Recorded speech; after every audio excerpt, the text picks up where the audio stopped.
ብዙዎቹ መዳረሻዎች ብታዩን ብዙ የተሻሻሉ ነገሮች ቢኖሩም አሁንም ያልደረስንባቸው መዳረሻዎች ኦን አድርጎ ሰው የማይመራቸው የሆነ ድርጅት የሆነ የሚመራው አካል የሌላቸው መዳረሻዎች መስህቦች አሉ። ይሄን ማየት መቻል አለብን። ከዚህ አንግል ስናይ የግድ መርህ መከተል አለብን።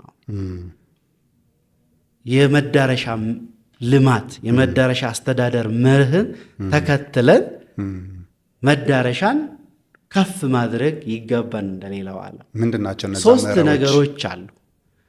ቢያንስ አሁን እኔ ዝም ብዬ ሲምፕል ሰው መረዳት እንድችል ዴቨሎፕመንት አለ፣ ልማት አለ፣ ቅድም እንዳልነው ማኔጅመንት አለ። አንተ ስላነሳልኝ መምራት ማስተዳደር የምንለው ኳሊቲ አለ፣ ሰርቪስ አለ፣ ሰርቪስ ኳሊቲ የምንለው አለ። ይህን ዝም ብለህ ስታየው